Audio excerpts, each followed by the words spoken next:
Support for this podcast comes from White Rogers. With over 75 years of expertise in heating and cooling controls, White Rogers is proud to offer a full line of furnace controls, gas valves, cooling and heat pump controls, water heater valves and controls, as well as our leading-edge thermostats. For more information, go to climate.emerson.com.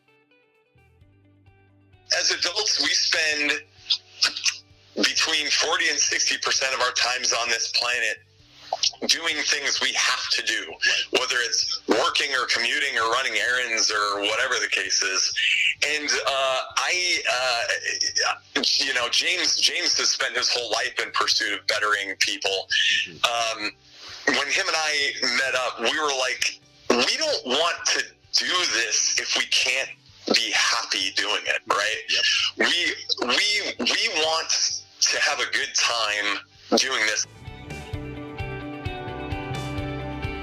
Welcome to the Successful Contractor Podcast, powered by Success Group International, a show for residential contractors about residential contractors. We chronicle business journeys, share insights, and celebrate successes in this wonderful industry. I'm your host, Bob Houchin. On today's show, you'll be listening to a conversation I had many months ago with James Garner and John Giacomi, owners of CM Heating in Everett, Washington.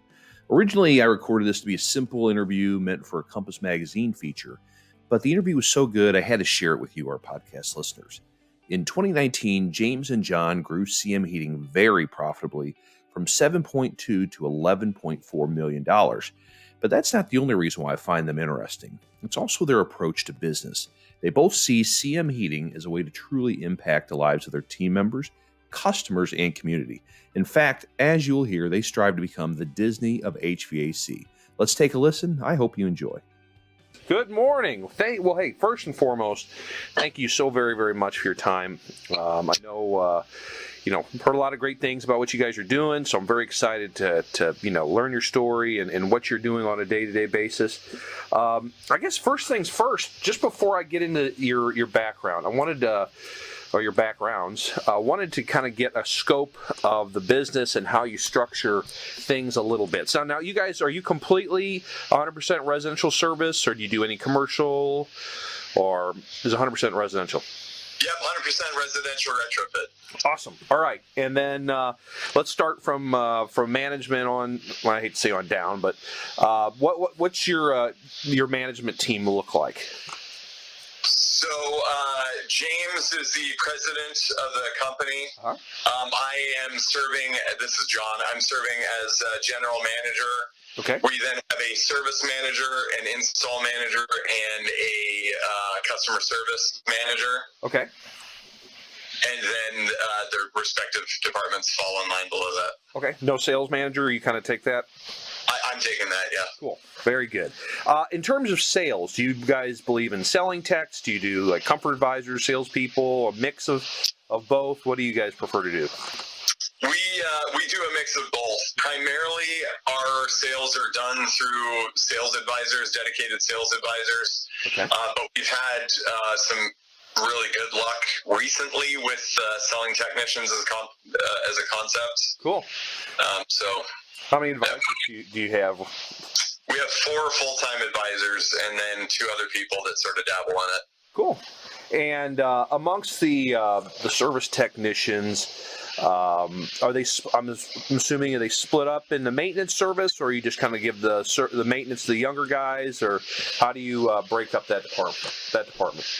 So we don't have designated maintenance technicians per se, although junior personnel primarily end up doing maintenances. Mm-hmm. But we have adopted much of the dispatching for profits concept from SGI and putting the right opportunity on the right person. So some of our senior people end up taking the more complicated jobs. Our selling technicians end up taking the jobs that have a higher probability of converting to an installation, and then some of our newer, younger, lower cost employees end up taking the maintenance opportunities. Very cool. Okay. How about your install? How many install teams you guys have? We have 8. We have staff for 9, but we're currently running 8. Okay. Wow, that's great. And how about internally in terms of call center? What kind of numbers of call takers, dispatchers? So we have at this time 7 people in the call taker sort of role, including the customer service manager. Okay. And then 2 of them also function as service dispatchers. Cool. Very good. Well, great. Good. This is very helpful. I always kind of gives me an idea of where to direct questions, especially, with the sales and then technicians who sell kind of split and how that's handled. Wonderful. All right. Well, what I always really enjoy finding out is kind of company history and how you guys came to be and how you got in the industry. So I guess, James, did you start the business? Is that what I'm gleaning? No, actually, my father started the business. Your father started it. Wonderful. What year did your father, first of all, what was your father's name and what year did he begin the company? Sure, Paul Garner. Okay. And it was in 1983. The company started actually as chimney masters and was doing like chimney cleaning and repair and wood stoves.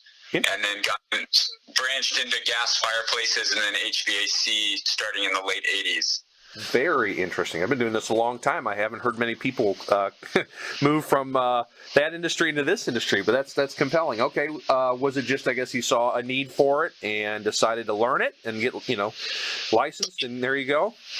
Yeah, what happened is he started to see the demand for gas fireplaces from doing wood fireplaces, and so he initially just transitioned into gas fireplaces, which then led into, he's doing fireplace in the house, and they had a gas furnace, and so then he started doing the gas furnace, and then we really weren't much of a air conditioning and heat pump company until maybe the last 8 years. Prior to that, because my dad's specialty, he was like a master technician on gas fireplaces and gas furnaces, and so that was kind of what we tended to specialize in. And then actually prior to that point, if I might jump in, there wasn't much of a market up here in general for air conditioning. Okay.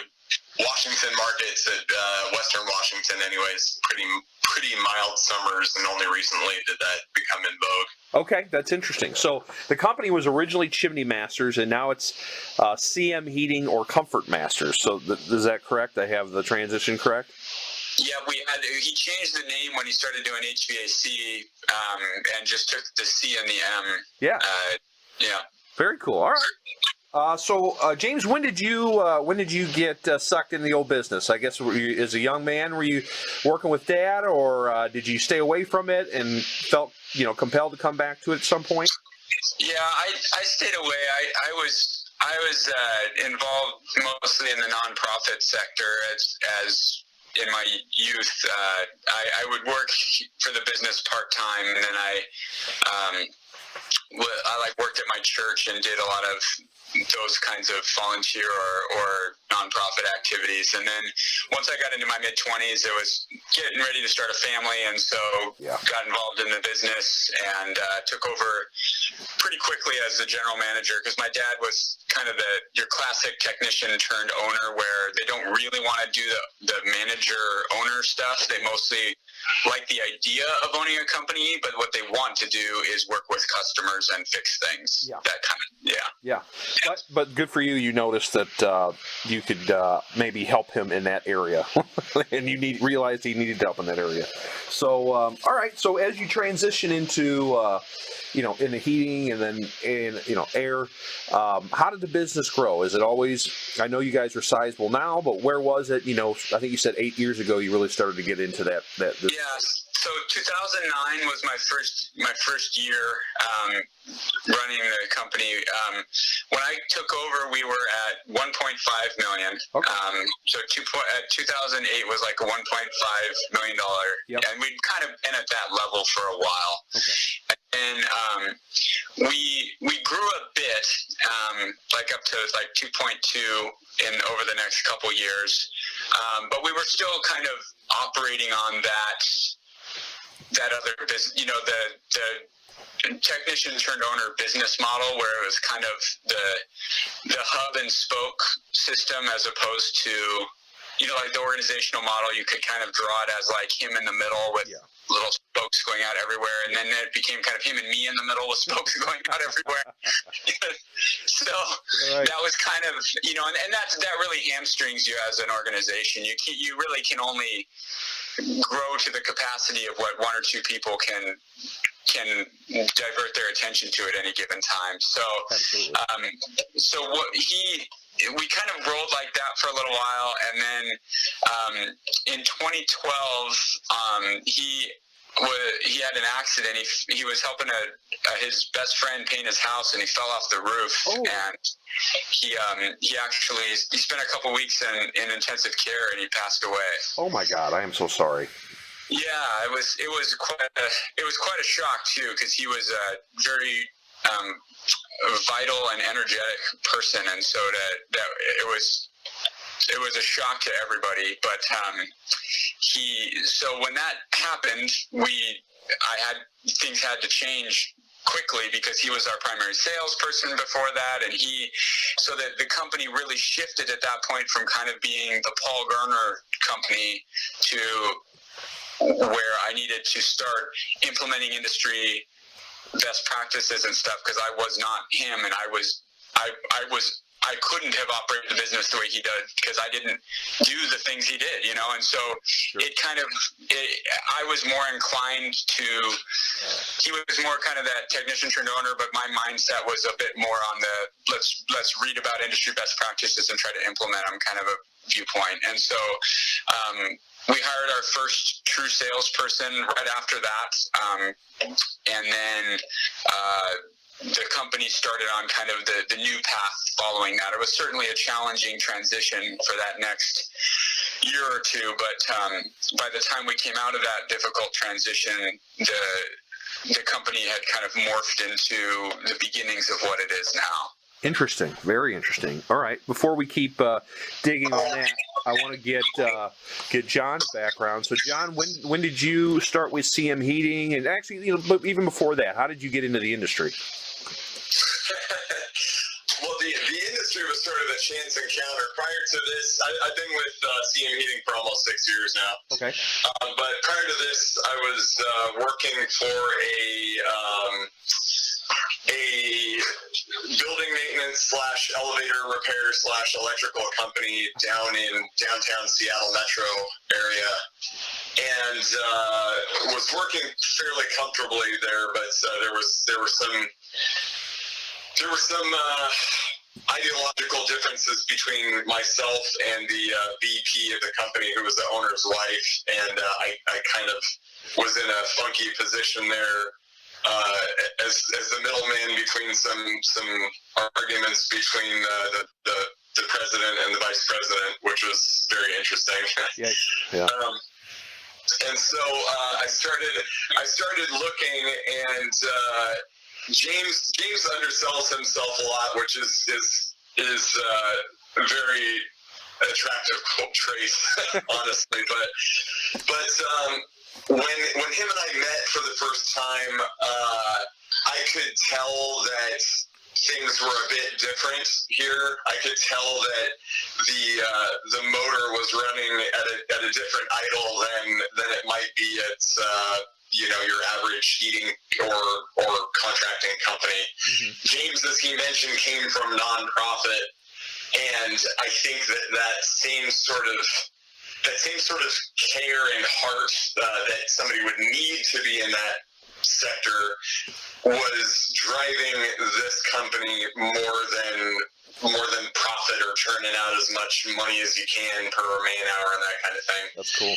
And I feel that James and I really clicked pretty on that part. Yeah.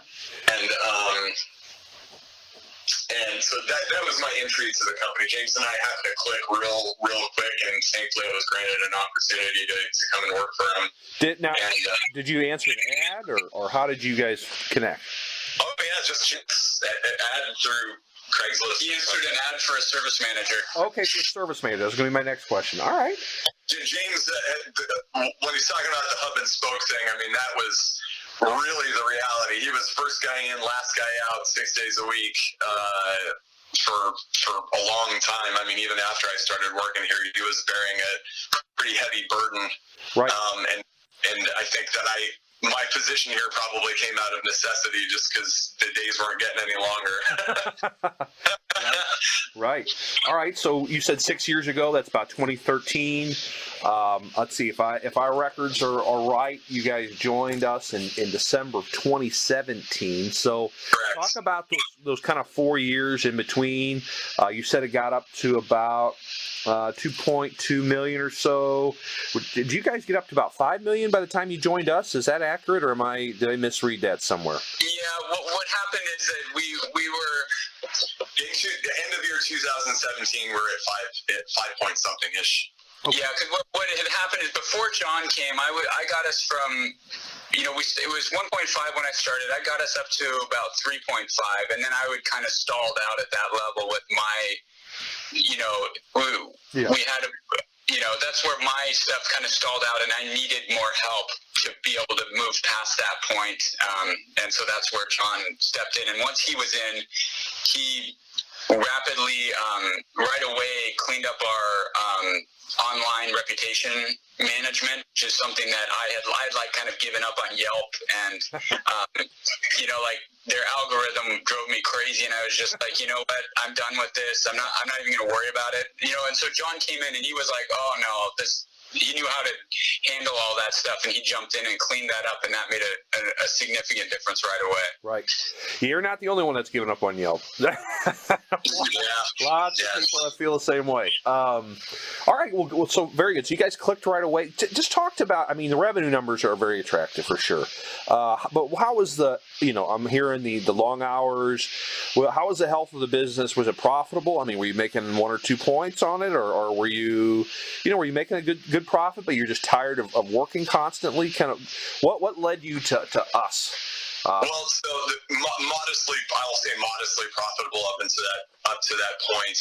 But James and I were in a situation where, again, we I think just from a core concept level thought about the business a bit differently. Yeah. We wanted everyone to win, but him and I both came from outside of the industry. James mentioned that he didn't have the technical background or interest, for that matter, that his father did. Yeah. And it seemed like we were just through trial and error kind of figuring out how to run this thing on our own without a whole lot of guidance. Right. And when we were first introduced to SGI, I'll be honest, him and I met with it with quite a bit of skepticism. Sure. We've both engaged in seminars and things that we associate as being similar types of organizations as SGI. Sure. And we're pretty wary of it based on our own experiences. Right. But we happen to have a person show up at one of these meetings that was a very strong testimony for us. Oh, okay. Who was it? And that really engaged us, I think. And it provided what we were looking for at the time, which was sort of a playbook, so we didn't have to try and reinvent all of these things. It was a list of tried and true best practices that were used sort of nationwide, and if you just follow the recipe, the end product should be good at that point. And then we also, frankly, we were at a point where both of us were kind of like, is this worth it? If the way it will always be is grumpy guys that don't really want to be doing the work, and constant churn and turmoil and putting out fires, and if that's just the way this is, we were like, we don't know if we want to do this. Mm-hmm. And so we kind of were at that crossroads when we found SGI, and then, once we made the decision to really clean house and make the culture changes, it was like a whole new world. Yeah.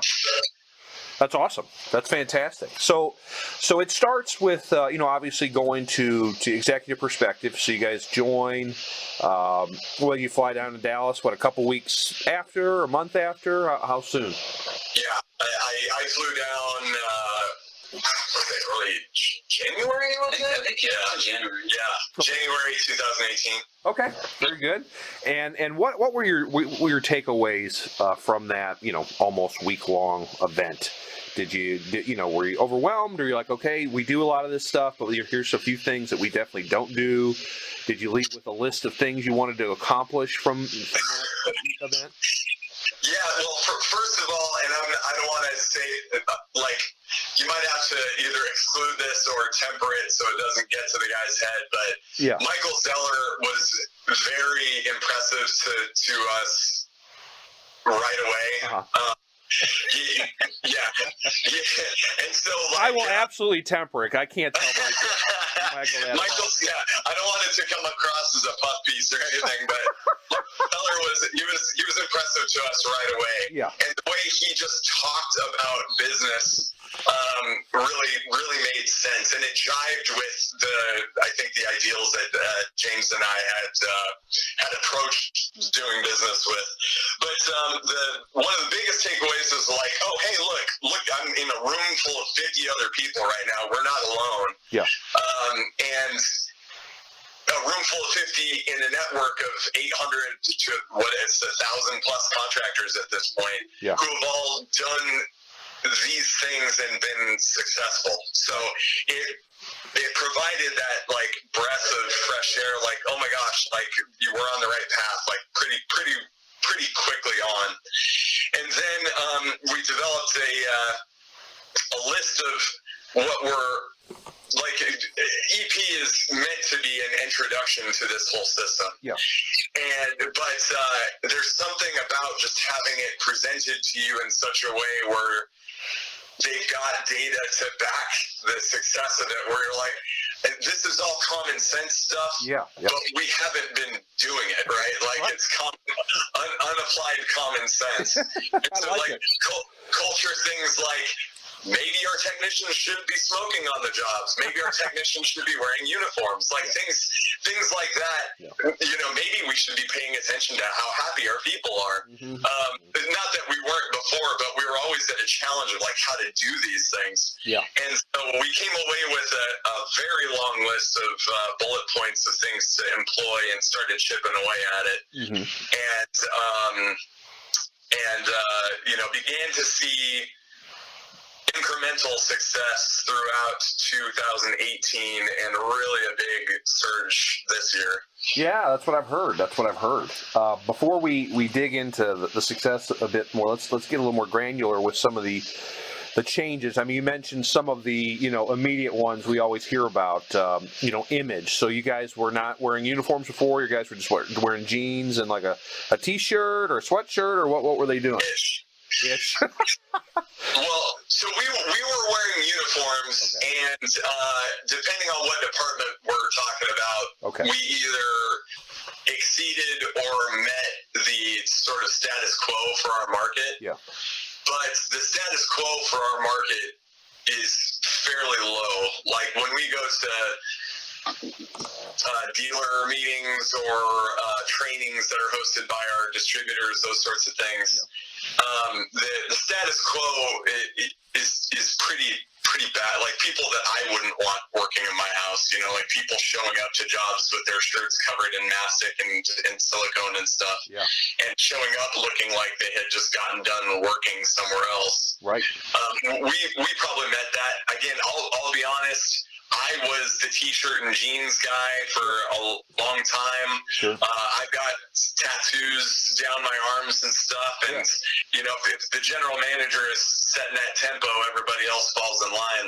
Attitude reflects leadership, right? Yeah, very true. So going to EP and hearing about, honestly, it started falling in line with what we wanted. We had this sort of concept of being the Disney of HVAC. Okay. And if you go to Disneyland, it's clean, pristine everywhere you go, right? You could eat off the floor there halfway through the day. That's right. And so people pay more for that Disney experience because of the value statement that they provide, and we felt that image was a very strong component of our value statement as well. And certainly if we're going to charge what we needed to charge to to eventually get out of this like day by day fire putting out sort of situation that we're going to need to present pretty strongly. Yeah, for sure.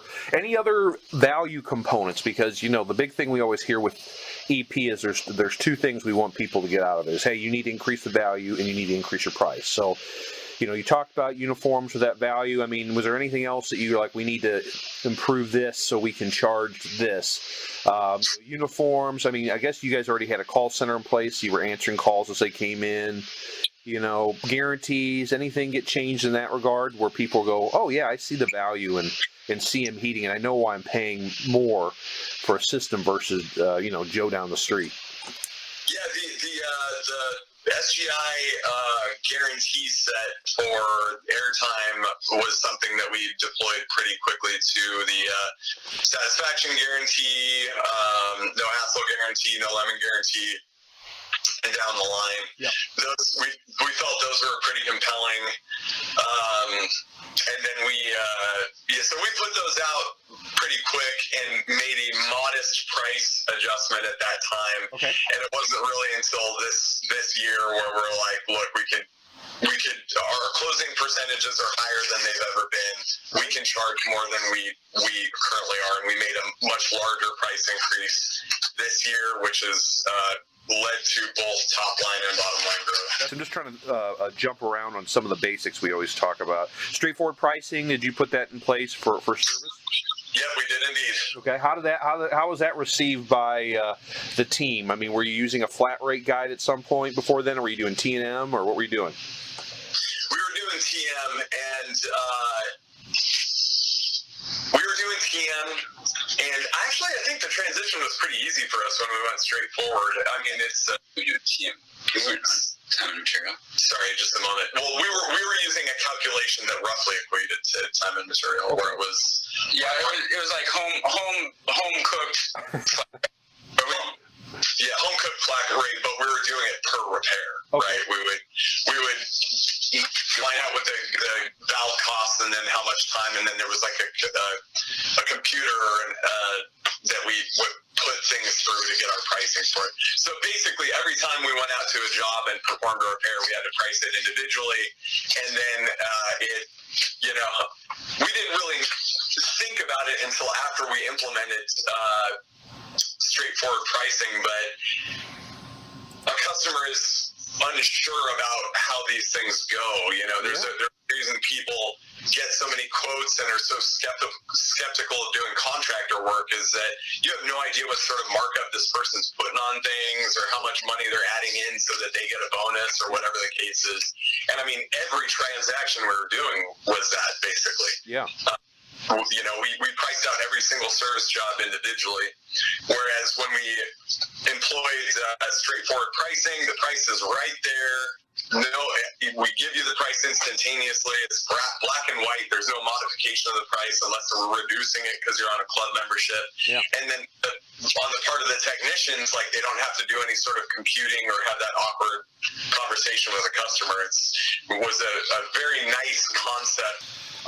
I guess in terms of just thinking of some of the things that are generally talked about at EP, how about your numbers? I mean, you guys had a business, you're making money, were you departmentalized properly? I mean, do you know where you were making money in replacement and service, or where things maybe weren't as profitable as you thought they may have been initially? Are you talking about pre-EP? Yeah, pre-EP, then compared to like where you are today. Yeah, we were departmentalized properly, mostly properly anyways, and we knew where we were making money. Actually, I shouldn't say that. We had a vague understanding of where we were making money and where we were losing money. Right. And it always seemed like service, for instance, was a component that we were having problems with. Sure. I mean, it seemed like it was very hard to turn a profit, but only recently through our revised understanding of the department do we really recognize the value of it. And I would say that our ability to come to that realization is somewhat related to our understanding of the business as a whole through SGI. Yeah. And then been through finding the right people and putting them in the right seats and finding somebody who was a champion for that department and really figuring out the value for it. Got it. So it was a people issue maybe, and why you weren't making money, and now you've got the right service manager in place. Yeah, it was a people and an understanding, just a business understanding standpoint. So we found the right guy, and then found the right way to figure out what the department's actually producing for us. Was there what other big changes, or can you pinpoint it that maybe help? I'm just trying to think if I can, qualify it in an article. Maybe some other people will benefit from your experience. Yeah. Well, one thing that kind of came out of this is that we were really able to. Something that kept coming up in books we'd read or things we would see is there would always be a lot of focus on service, which seemed counterintuitive to us because it was like, well, we seem to be really pretty clearly be making all our profit from install. So like, why is there all this attention on service and stuff? And it is kind of a widespread oddity in our industry because where you make your money is install. And so once we joined SGI Network, it was like, yeah, we expect you to do 80%, 75, 80% in install. And we expect you to make your money out of install. And I was like, oh, okay, great. So we just were like, all right, well, that fits with what our observations. And so we just kind of adopted the viewpoint of all roads lead to install. Like everything we do, the ideal situation is that we are replacing that equipment. That is what we are obviously in an ethical way, and we wanted to benefit the homeowner. But from a business model, it was like, okay, well, our business model is that's the objective. And so it refined. What really changed for us is we went, okay, for service, we told our service manager when he was hired right away, your job is to feed install. Yes. Your job is to feed install. And once we started doing that and having that be the focus, we went from like, okay, well, how much service revenue can we generate to, yes, we want to generate service revenue, but we want to have that road ultimately lead to install. And now our new customer average we work with Stochastic Marketing, which is a contact through SGI also. Oh, yeah. But, we've recently been doing $2,900 plus per new customer on average. So we are doing a very good job of taking that new opportunity and funneling it to, directing it into a new installation, which is really what our business model is centered around. That's great. And I'm going to have a question that follows up with it. I have one more last introductory type EP question. Were you guys always doing a maintenance agreement or a club membership? Yes. Okay, so you had that component. So has that changed at all, or has that pretty much stayed the same? No, we still have one that we employ. We have adjusted the way that we use it right now. Like, for instance, we really find that the value in it, especially in our market, we're very, very seasonal. So super heavy in the fall and pretty heavy in the early summer now. Yeah. And with big down times in the opposite seasons. Sure. And so we've altered it to make sure that the customer's understanding is that we're doing these in the slow times. And so there's been quite a bit of value in it for us to do. Very good, very good. All right. Okay, just to go back to what we were talking about and how you modified service so you understood that it fed the replacement department. To me, that it's a mindset issue and really it's a training issue. So I'm guessing when you put this new service manager in place, for him to get your techs to understand that probably meant training, right? Or at least communicating with them. So what did he do to get your service guys to understand the value of flipping, rather than just trying to drive up a service ticket, the value of turning that, that ticket rather into a flip lead to a salesperson or a selling tech? How did that process go? Was it training every day? Was it just talking about it every day? Or what? Well, I actually had that conversation with him recently, and what he said is that it was emphasizing it, and then he put he proposed and implemented a tiered compensation structure where there were fixed amounts of money you'd make for each lead, and then once you reached a certain level or quantity of leads, it like doubled. Okay. So you had it was mostly a focus and incentive adjustment where it was like directing people's attention to it, and then he gave them some pretty big carrots to chase for quantity of leads, and we started to have people separate themselves from the pack as far as who could flip those leads most effectively. And then it wasn't so much like a role play or it was kind of like an organic thing where you could see he just paid attention to who was having success, and feeding those people the opportunities who were having success, and then people that they knew would be like, wow, look at that guy's killing it on the leads, and so they would kind of naturally want to seek that out for themselves. And then some people wouldn't. Some people are not wired that way, and so they just are fed different opportunities. Yep, they're the ones who are tuning up the 2-year-old furnace, right? So right. Yeah. Very good. Okay, so you're dispatching for profits, really. It's what you were doing. You're taking the hot hand and letting them get the juicy lead, which totally makes sense. Yeah, and with the added thing, though, of the right kind of incentive program to really encourage that behavior. Yeah, for sure. Absolutely. How did let's see, where do I want to take this? What do you guys do for training? I mean, do you do training every week? I mean, that's just a big component of what we teach. How, did you start doing it once you joined us? Was it something you always did? What's your philosophy on training? Sure. That was an area that for me, I had an interest in education reform and stuff in the past, and that was the training stuff was a big factor for me. Where I think even predating John, even with it, I was very interested in training, and I tried to do. We've tried a lot of the sort of structured training over the years where you kind of people tend to want to sit you in a classroom and talk to you, or come in and have you all sit in a meeting and talk, and we have just found that is a waste of time. That is not how most people learn, and especially is not how people in our industry learn. These are hands-on individuals, and an apprenticeship style training is been by far the most effective for us, and so we do a lot of ride-alongs, and we are having people, see it happen in the real world, and then imitate it in the real world, and get coached on it and improve. And so that's really been the system, and a change we made recently that's been very helpful.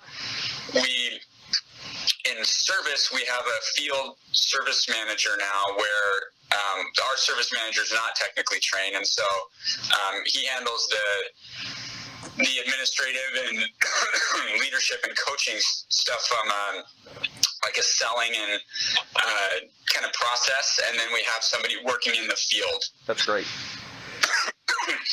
And does he just bounce around and help on different jobs, and then always his phone's probably constantly buzzing with questions?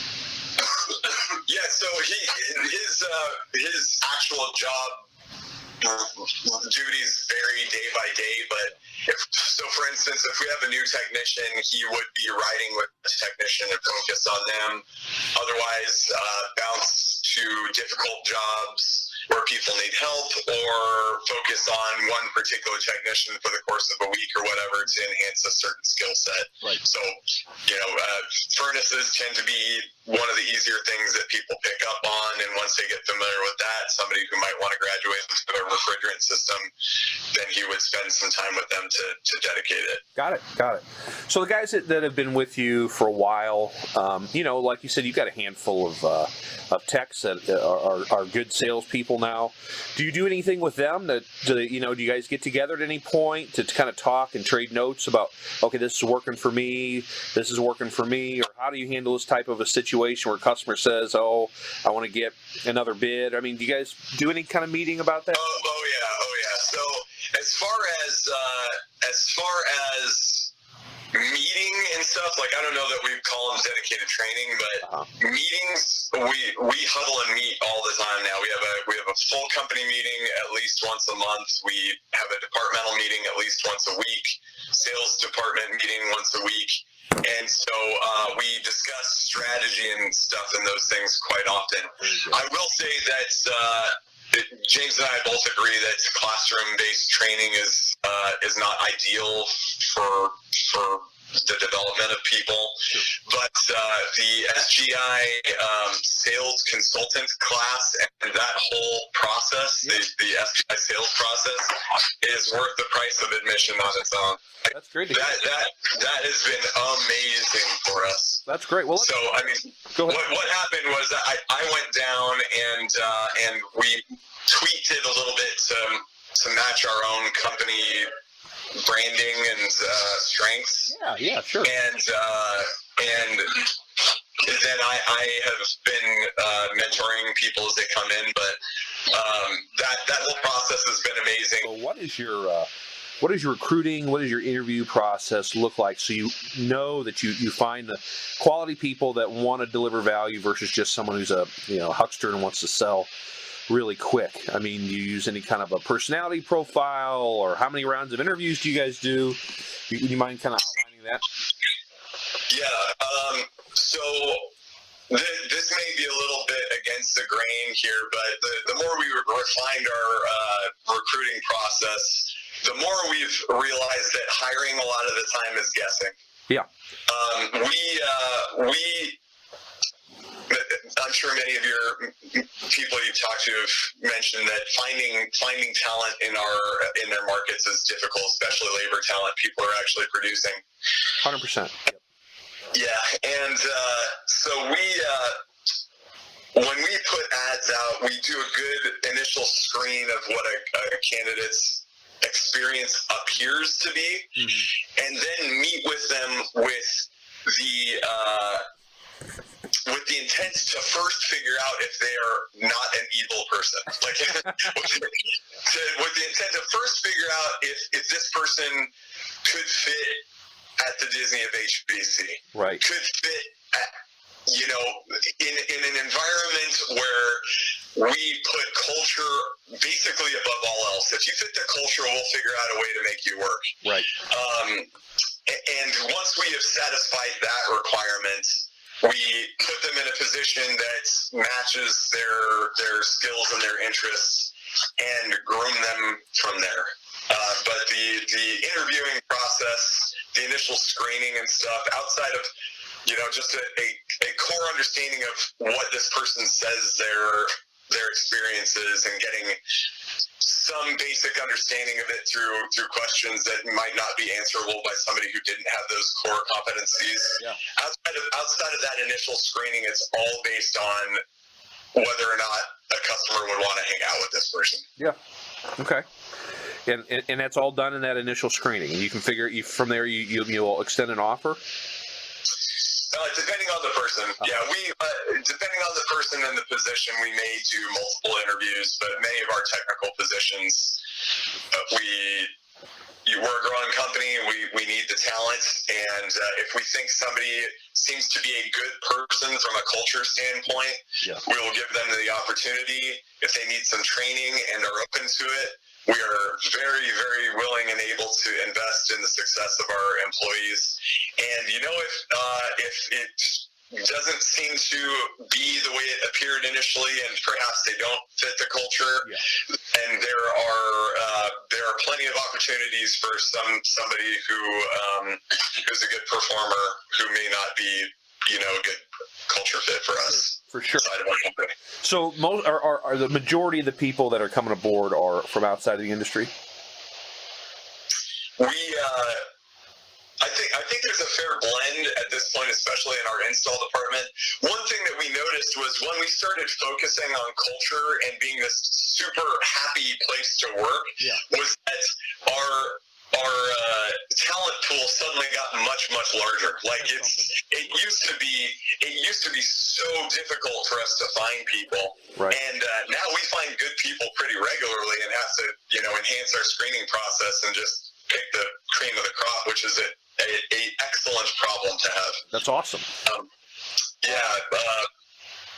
But with many of our positions, we've had fantastic success, again, finding that great personality and then teaching them the skills to be successful in our company. Sure. So let's say, I'm a service technician. You really like my personality. I've been doing it for maybe 4 or 5 years. But, do you have them ride along with one of your, experienced people you've had with you for a long time and trust you? Have them ride along for a week or so or a couple of days just to get a better feel, or do you trust them to go in a van right away, or what's that? No. Yeah, somebody coming from outside of the industry must pass the culture exam for us, which lasts a few weeks. Okay. We must observe them just displaying the characteristics of a culture positive company, right, on site and in practice with our customers. Right. And then say I'm a totally green to the industry, like I barely know what the tools are. How fast can you get someone kind of doing maintenance? I know you said ride-alongs. I'm assuming as a kind of apprentice type. Is it 6 weeks or a couple months or way longer than that? I've heard all sorts of things over the years. I think that it depends greatly depending on the person that you're working with. Right. On average, I think we'd fall into that 4 to 6 week mark before they can start doing basic maintenances. But if somebody just demonstrates a really strong personality, really good culture fit, if they need additional time, we'll put whatever time we need into it if we feel like we're going to get a return on that investment.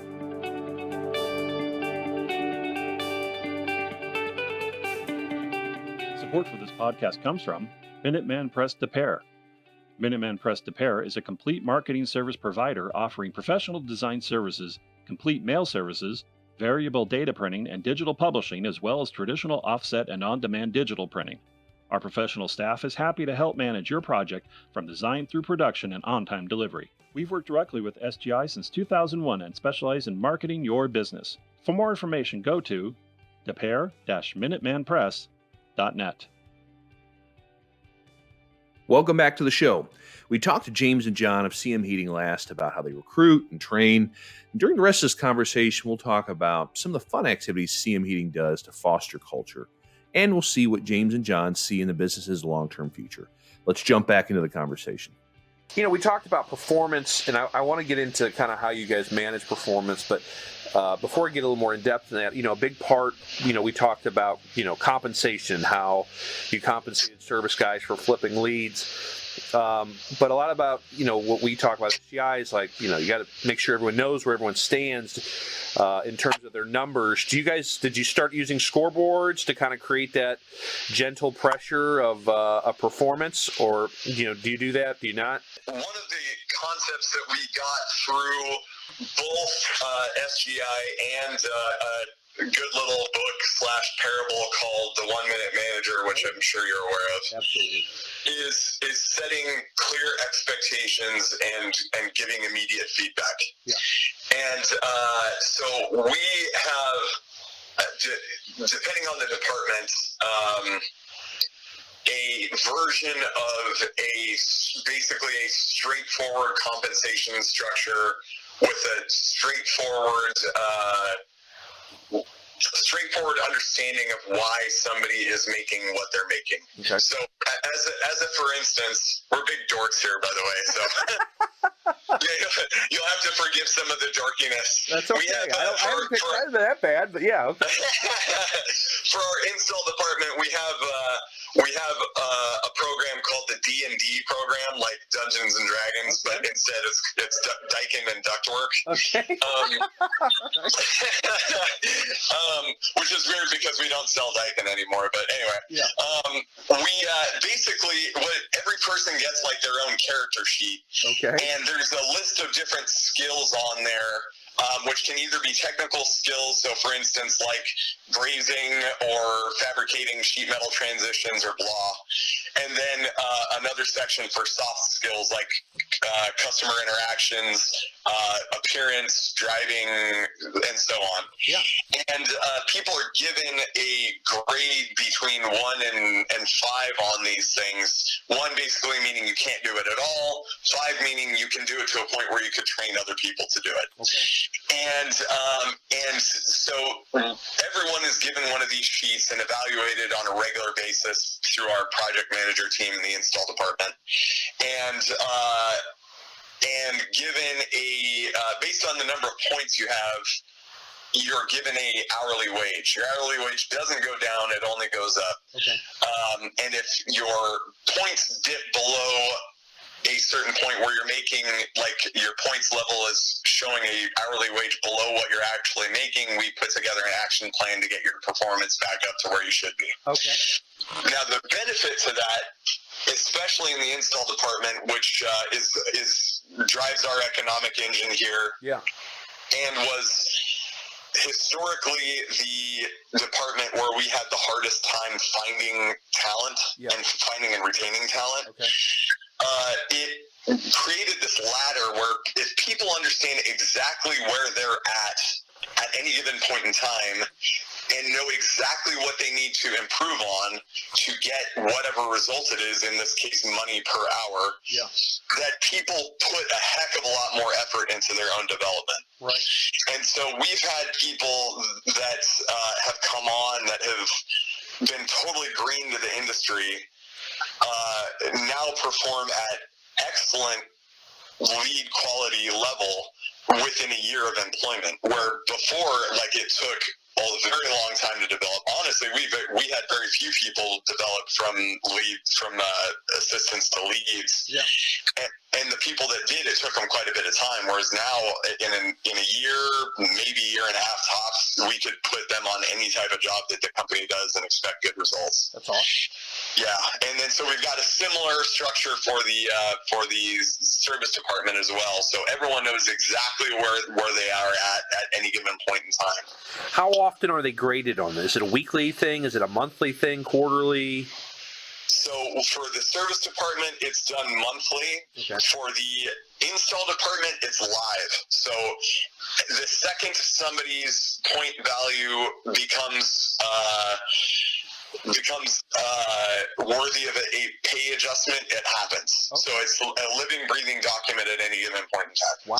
Okay. And if someone, you start noticing... Okay, you said when you start noticing that the point values go below what their hourly wage is, that necessitates a plan. I mean, what is that? Is that just like daily meetings with their manager or the install manager, or is it like what does that look like to get them back on, in a good graces and performing where they're supposed to be? So the restoration plan, which is what we're calling it currently, but the restoration plan is very person and situation dependent. So for instance, if somebody's performance is going down technically because they're losing sleep because so-and-so in their family is ill, or they're going through some other economic challenge or something like that, if their own plan might look much different than if somebody is just having trouble grasping the concepts of, like, cutting and bending sheet metal. Right. So it's the actual plan will depend person to person and situation to situation, but they are managed through regular interactions or apprenticeship from either our install manager or one of our project managers. Okay, that's fascinating. That's really interesting. Where did this? What was the genesis of this form? Like, where did that idea come from? Yeah, that was a brainchild. James and I worked on that for that specific purpose. We were thinking like, man, wouldn't it be great if there was some sort of structure where people could just understand where they're at? Yeah. Like, so here's part of it, right? We really want to be that. We use the Disney of HVAC all the time, man. So you're gonna have to forgive the repetition. But we wanted to be that company that truly improved people's lives. Like anyone we touch, they're better off from having that interaction with us. Yeah. And so people, from what we gather in most companies that work for HVAC companies, or any company for that matter, a person will work there for, call it 6 months or a year or something, and then they go, hey man, I haven't had a raise in a while, I should go talk to my boss. Yeah. And then it becomes this weird thing where you're like sort of negotiating against your boss. Yeah.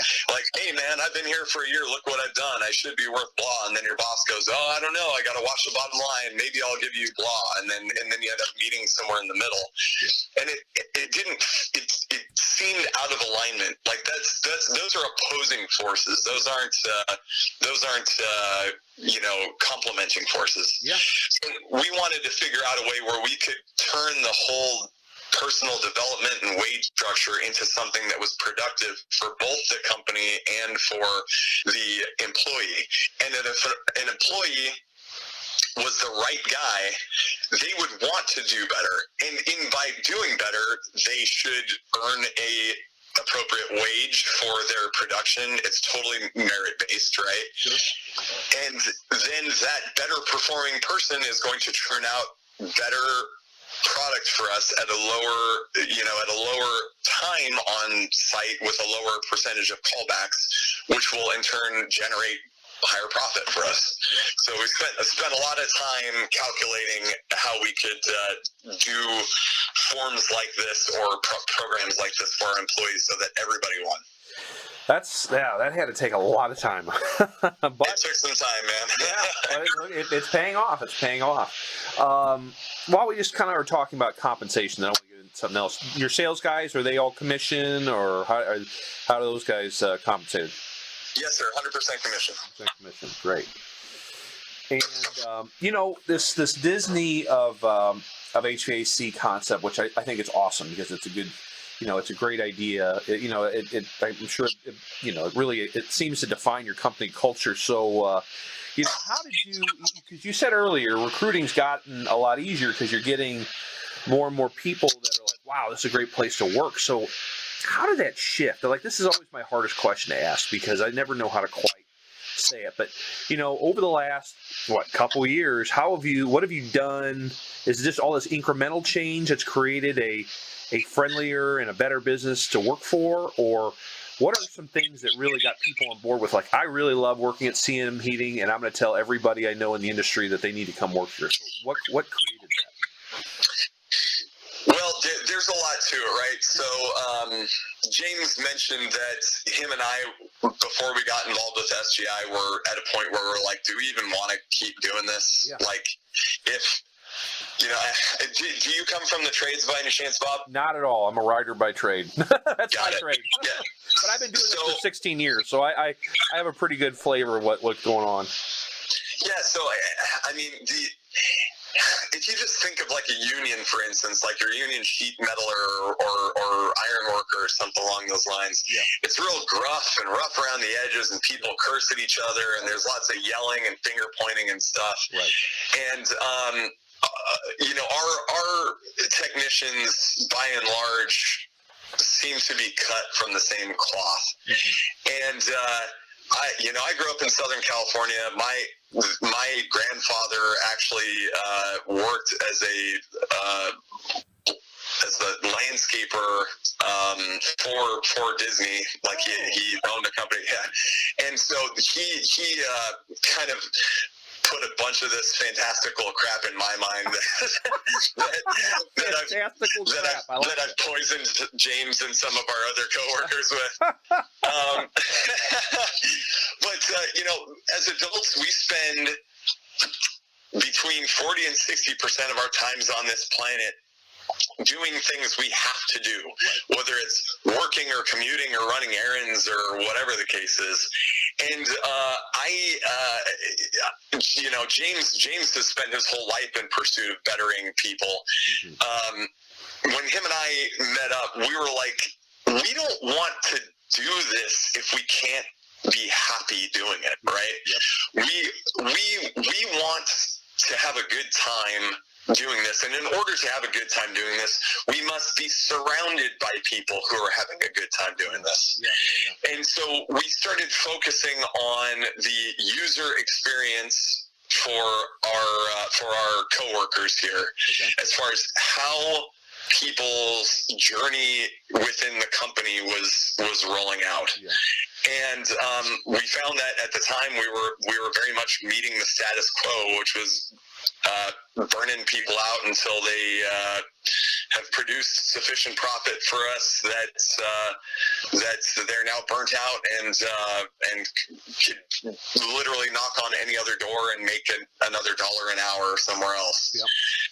So we started doing things like 4-day rotating work weeks for our coworkers, so that they so every month they've got a 4-day weekend and can spend time with family, and very robust benefits package, and company events where we can all just go and hang and have fun, and the departments, which used to be at odds with one another, can intermingle and really appreciate what everyone brings to the table, regardless of where they come from. So we ended up making the company just a much more culture forward place to work, with the expectation that we're providing all of this, the company must also win, and so we're going to expect elite level performance out of everyone who's a part of it. Right. So we set the standard, and then have done a very consistent job of promoting said standard. But I'll be honest, the biggest factor in anything culture related is just making sure you've got the right people on the bus. Sure. And so we got rid of the people that were poisoning well and brought in, James will say the exact same thing. We feel incredibly fortunate to have the people working. Like James is a super smart guy. I feel like I'm kind of a dummy, but if I have any talent, whether it's conscious or not, it seems to have been finding just people with awesome personalities that want to be a part of something great. That's awesome. Do you find it, because I don't know, I kind of tend to think I'm kind of like that. You just kind of know, right, when you start talking to people, if they give you a certain, you can kind of tell within 5 or 10 minutes if this is someone that's going to fit. You bet. Yeah, that's cool. So, let's see. I heard through the grapevine you guys had, I think a few months ago, $1 million month?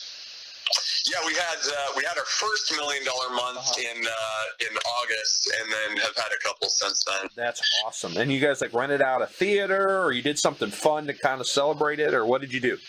Yeah, so we rented out a theater that serves alcohol and stuff, and had an adult movie. Not an adult movie. That sounds bad. We had a movie. There you go, Disney. We're real personal here, Bob. Everyone's in everyone's business. There's all sorts of ways I could take that, but no, I know what you're talking about. Yeah. We rented out a movie theater and served drinks and dinner, catered in,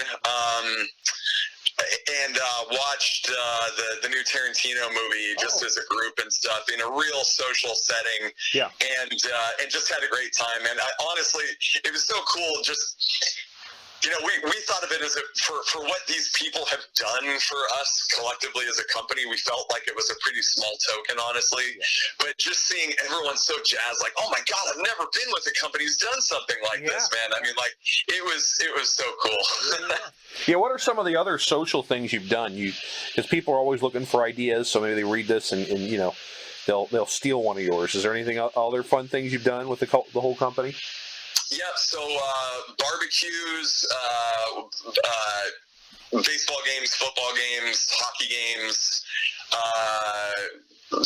other social gatherings that are sort of ad hoc, where it's like, hey, something new's coming out. Like, again, we're big Disney goofs and goobers and other variety. Oh, for instance, yeah. So one of our coworkers, Mark, he is part of a costuming group for Star Wars, like the official costuming group. And so he's a part of this big group that puts on a charity-based, what do you want to call it? Ball, like a ball. Yeah, like a gallery. Yeah, exactly. Yeah, and so we had a giant turnout to this thing, and all the proceeds go to charity, and we all got to dance in like prom dresses and stuff, and have a good time and drink, and yeah, so it's cool, man. I mean, like everyone here, I think, would consider everyone else a friend, and it just makes working. It's great because I'm inclined to say that most companies that do that do it at the expense of performance. Mm-hmm. Like, it's hard to be friendly with someone and then hold them accountable. Right. But the way things have fleshed out, finding the right people and then finding the right sort of accountability processes as needed, so that everyone can be friendly with one another and still produce at a very high level. Right. So, how frequently do you aim to do these things? We do formal things at least 3 times a year, and then we do other stuff just when it comes up. But I'd say we do 6 or 7 sort of social functions per year. Okay, that's really cool. That's really cool. I'm trying to think if there's anything else I can, when trying to, again, create this Disney atmosphere, we talk a lot about core values and value statements and stuff like that. Have you defined any of that for the team, so they always kind of keep in mind these are our core values and our mission statement, stuff like that, or is it? Oh yeah, that stuff is shoved down our coworkers' throats all day long, partner. But so Brandon, the gentleman who took over our service department, and service manager isn't really an apt title for him because his responsibilities extend well beyond the service department at this point. Uh-huh. But he's one of these guys who's got the gift for gab, and culture is something he does an excellent job at sort of disseminating in the group. Yeah. But one of my favorite things that he brought to the company is our core value set. Cool. Very simple to follow. Do right, look sharp, be great. Oh, cool. Okay. Easy. And so we've got that put everywhere. Do right, look sharp, be great. Yeah. And if you can just remember those 3 things, you'll know what to do in any given situation here. That's awesome. So you guys talk about it every meeting. It's all over the walls. Every meeting, literally all over the walls. Our interconnected Facebook group, which is we've got like an internal Facebook group where we just sort of socialize when we're not at work. Yeah. Like the name of that group is Do Right, Look Sharp, Be Great. Oh. Wow. Yeah. I mean we've got it everywhere. That's awesome. That's great. Just kind of wrapping up, let's see here. Well, I don't want to leave out, I always feel bad. The call center always gets overlooked. Have you done much to tweak? I mean, we talked about dispatching for profits. How has that department evolved since joining us, over the last couple of years? So, a couple of key points. Number one, again, the right people is incredidly important, especially probably in the customer service department. Right. It's very top of funnel. We have a number of very highly rated competitors in our market that do a version of the same thing we do. Uh-huh. And so we need to capture that customer's attention right away. Yeah. And so we hired Disney caliber personalities who are going to charm the pants off of anybody who calls right away. Yeah. So we needed a leader in that department, and we were fortunate enough to find somebody named Renee, who actually comes to us via Nordstrom, which another company known for their customer service and high quality. But she worked for us for about a year and a half and was promoted to our call center manager position, and her own influence and example have really set the tempo for our crew, and it also sort of developed the archetype for the type of person we're looking for. Got it. But then we also implemented the SGI processes as far as dispatching for profits, making sure the right people are on the right job, qualifying leads appropriately. So not every lead, is created equal in our busy time, and we have to prioritize high value, high need situations. Yep. So that whole qualification process, paired with just getting the right charming personalities on the phone, has been fantastic for us. That's great. Now, are they doing happy calls, like after after the service call, after the install, to check in with the homeowner, make sure they're okay? Is that part of the process? That is part of the process, depending on flow. Sure. We have this might be actually worth mentioning here. We have a very strong partnership with Make-A-Wish of Alaska and Washington. Oh, okay. And we have a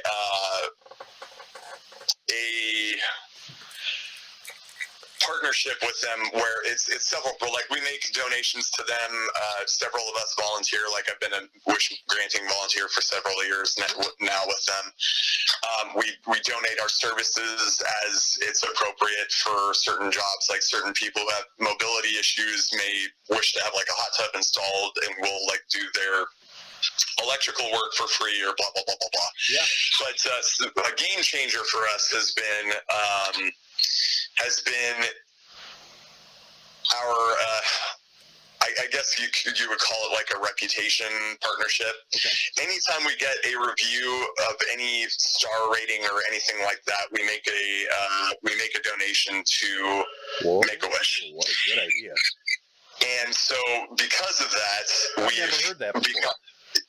We're the very top-rated HVAC company in Washington State right now because of it. Definitely. And it's a win-win-win situation, right? A customer is incentivized in a feel-good way to present their honest feedback, whether it's good or bad, to us. Yeah.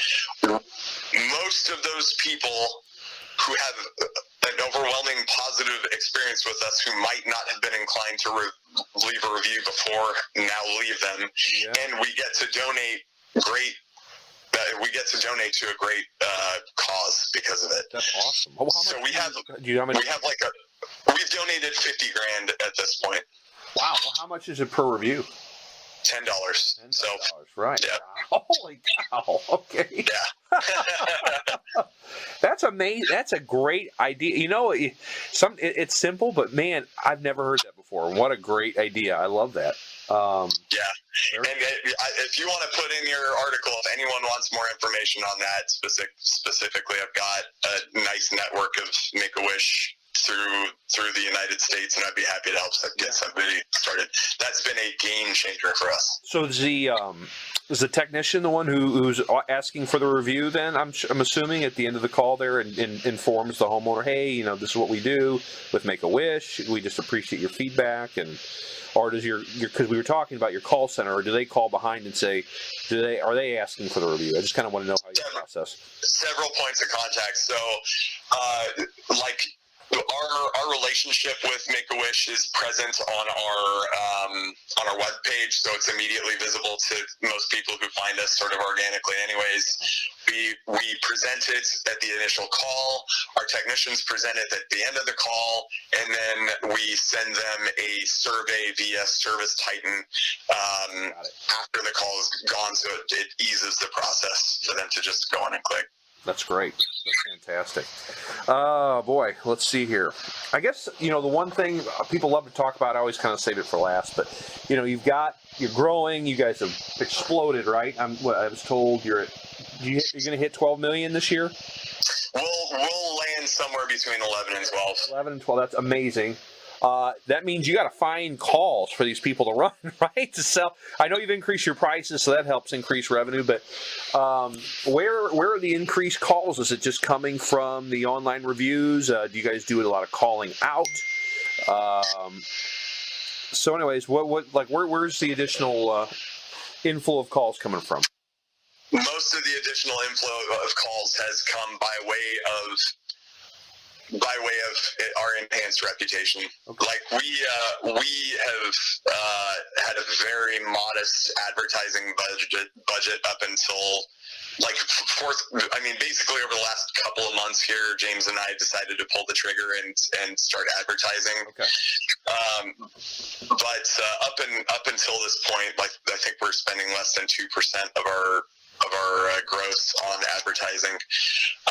But with the reviews being the way they are and being a very response-driven industry, yeah. Heater breaks, customer goes online, searches best heating company near me. Yeah. CM Heating has 5,000 reviews. Somebody else has 20. I'm going to go with the one that appears to be trusted more. Yeah. And so a lot of it's come organically. And then on top of that, our utility programs, like our energy providers, have registered contractor lists.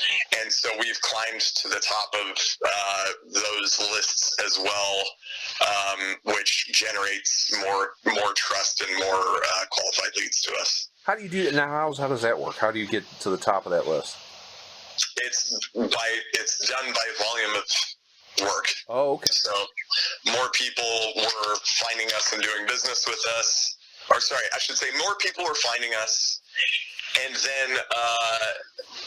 then more people were closing with us because our sales process has improved significantly from the way it was.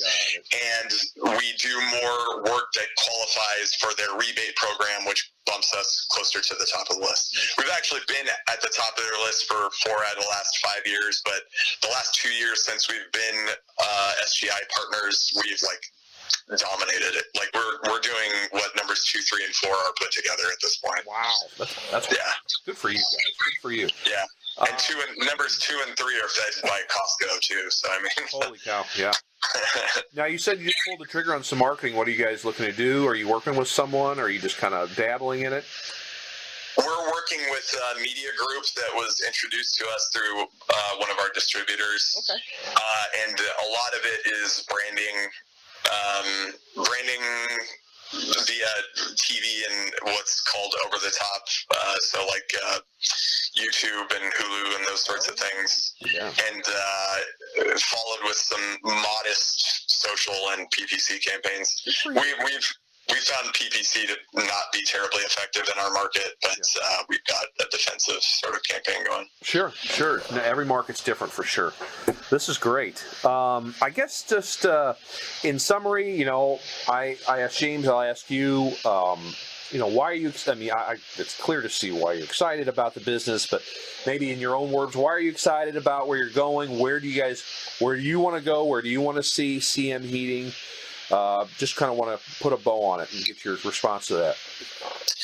So for me, and I'm going to dive right back into this Disney thing, man. My grandfather was the coolest, happiest guy I've ever known. Right? He was an Italian immigrant, came here with his parents with literally nothing. Yeah. Worked for his dad as a gardener. In Hollywood Hills area for a very long time. Didn't spend any of his money when he was a kid, and ended up he went into the military, saved some more money, came back out. When he came out, he had saved a modest amount of money to start up a landscaping business, and happened to be hired by Disney to do their services at that time. They do it all in house now, obviously, but. Yeah. But at the time was hired out to do stuff, and he fell in love with this idea of a place where everyone can be happy. The people that worked there were so happy. The people that worked for them were so happy. The customers who paid to work there were so happy. And people were happy to shell out whatever amount of money it cost to be a part of that happiness. And nobody had to feel bad about charging what they were charging, because that's what it costs to do business right. And in doing it, you're creating this culture and this the center of happiness in his universe, right? Yeah.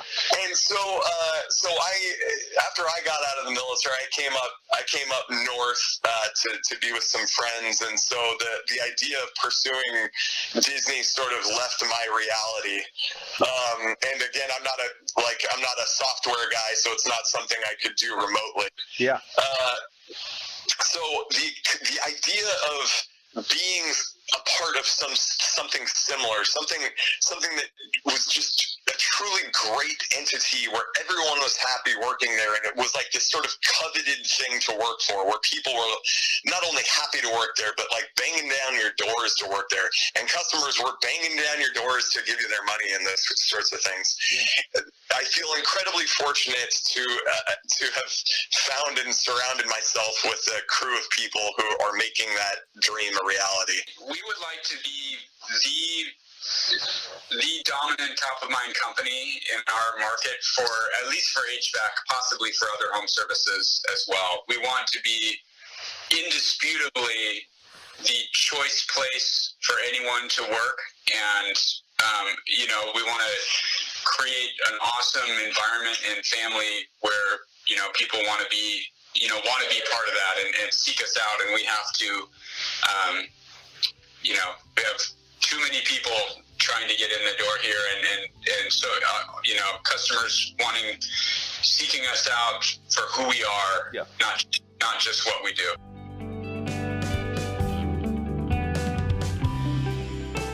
That's James Garner and John Giacomi of CM Heating. Thanks for listening to the show. If you feel like you have a great story worth sharing that would also help other contractors, email me at bhouchin@yoursgi.com. Also, if you enjoyed today's episode, please give us a rating. Remember, friends give fives. You've been listening to the Successful Contractor Podcast, powered by Success Group International. Support for this podcast comes from Vital Storm. Vital Storm is a growing team of creative thinkers who are passionate about driving leads through local search. Our model for Support for this podcast comes from Vital Storm. Vital Storm is a growing team of creative thinkers who are passionate about driving leads through local search. Our model for acquiring, tracking, and reporting leads is tailored toward the home service industry. Whether it's PPC, SEO, or social media, we convert internet traffic into qualified leads via a unique process of creating design and campaign management that produces results relevant to your industry, market, and company. For more information, go to vitalstorm.com. The Successful Contractor Podcast is a part of the Success Group International family. SGI is the largest member-owned best practices organization for independent residential services contractors. SGI provides its members a competitive edge through proven proprietary management tools and expertise, marketing programs, training, and group buying power, along with a highly active and eager to help membership. For more information about Success Group International, visit www.yoursgi.com.